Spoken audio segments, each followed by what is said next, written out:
Hello?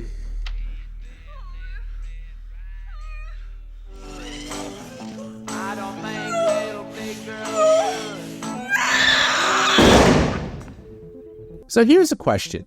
When was Bruce Willis at his most famous? If you're like me, you grew up in the 80s and, well, there was never a time in my life that I can remember that Bruce Willis wasn't a huge star.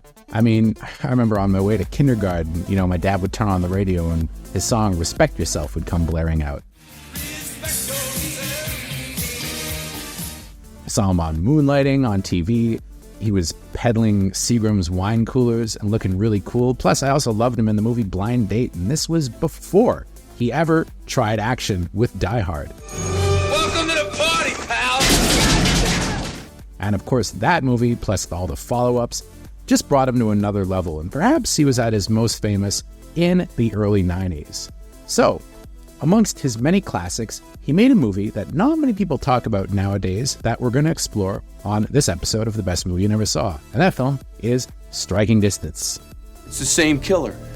He killed those girls in 91, and now he's picking women out of my life and killing them right in front of me and putting them in the river so I'll find them.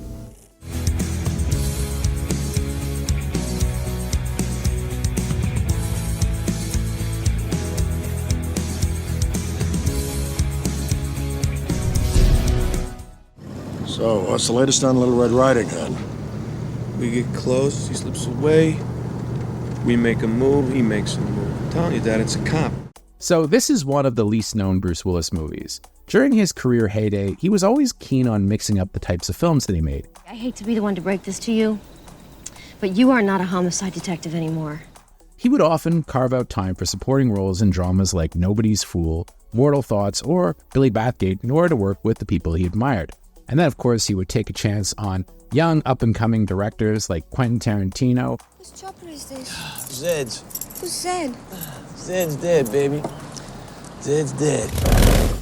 Or M. Night Shyamalan, who, of course, made some of the movies that he's most famous for. I see dead people. Plus, he'd also work with an auteur like Terry Gilliam, and, the rest is history. 12 Monkeys. Amazing movie. I'm not saying you're not mentally ill. For all I know, you're crazy as a loon. Plus, Luc Besson, The Fifth Element. We're sending somebody in to negotiate!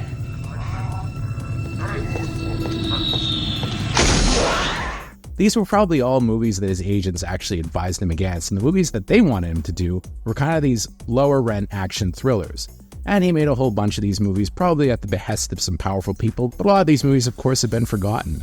Does anybody really talk about Mercury Rising anymore, or even The Jackal? Stand still!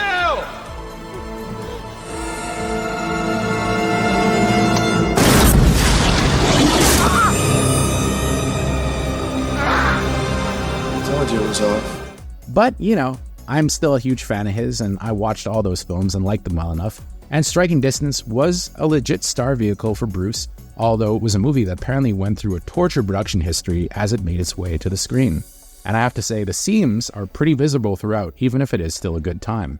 So in it, Bruce Willis plays a Pittsburgh cop named Tom Hardy. Yes, just like the actor. My name is Max. Who's unpopular on the force because he just testified against his partner, Robert Pastorelli's Jimmy DiTillo, who also happens to be his cousin, for police brutality. Look, every cop in Pittsburgh thinks I'm a rat.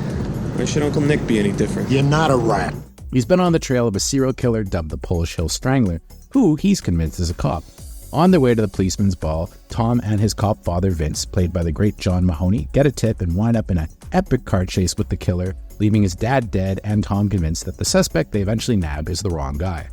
At the same time, his cousin Jimmy commits suicide, alienating him further from the boys in blue, with him losing his detective shield and assigned to the city's river rescue squad. You're a real asshole, you know that? 3 years later, Tom is an alcoholic, broken down shell of his former self who's working the river as a cop and discovers that the Polish Hill Strangler is killing again, and even worse, the women all happen to be people that he slept with. But things aren't all so bad for Jimmy. He's got a great new partner played by Sarah Jessica Parker, who's absolutely beautiful in this movie. Hi. It's nice to meet you. Nice to meet you.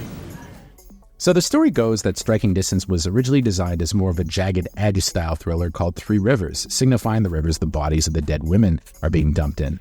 Well, Bob, He's either put them in the Allegheny or the Monongahela. Before we continue with our video, here's a reminder to click the Store tab on any of our JoBlo channels and browse our collection of the latest and freshest designs in our merch store. Go get you some. Watching the movie, it's not hard to imagine that Tom's innocence might have been more in question in the original cuts, but somewhere along the way, the studio financing the film, Sony, who was coming off a huge number of flops, including The Last Action Hero, had the co-writer and director Rowdy Harrington of Roadhouse fame reshoot chunks of the movie to make it more of an action film. If you watch the version that's out, there are a couple of dead giveaways as to when the reshooting happened. Throughout most of the movie, Bruce Willis has got his classic receding hairline and is pretty thin up top, noticeably balding, which makes me think that it was real hair. Now, after the film, he shaved his head to play Butch the Boxer in Pulp Fiction, and when he came back to do reshoots, his head was still shaved, so they obviously had to give him a wig that kind of approximated what it looked like before. But I think his hair in the action scenes looks a lot fuller, so I'm thinking that must have been all the scenes that were reshot. And in fact, during the big fight at the end of the movie in the river, just before his big kill shot with the villain, you actually see his hairpiece completely fall off, and he actually says his last line while he's bald. Who's the best cop now?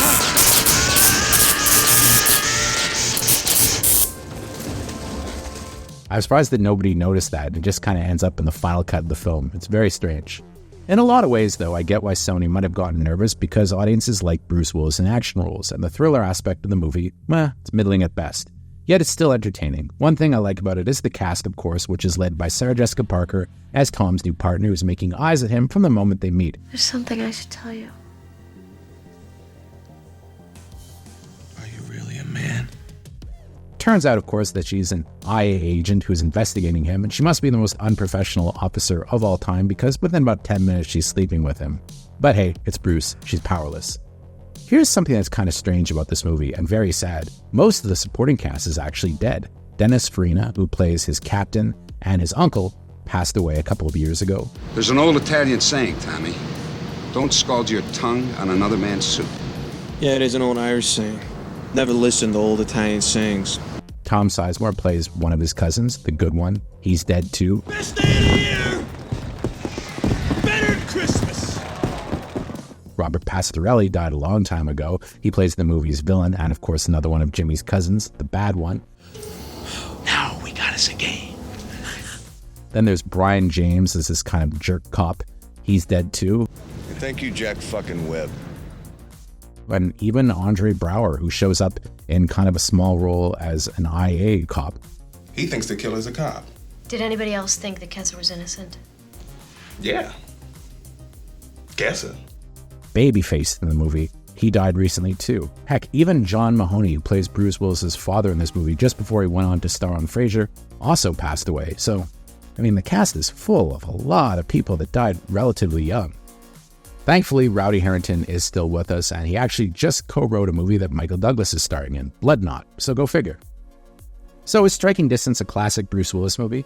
No, but I think it's pretty fun with a cool car chase at the beginning of the film, some classic Bruce Willis attitude and quips, plus that terrific cast that includes a standout performance by Murphy Brown's Robert Pastorelli as the movie's way too easy to predict bad guy. Shut the fuck up! Shut up, I'll kill you right now! Can you see this, honey? Can you see this?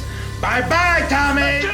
With Willis retired due to his health issues, I think a lot of us are poring over his cinematic legacy and trying to find the movies that have been overlooked. And indeed, there are a lot of gems in his filmography that haven't really been talked about a lot.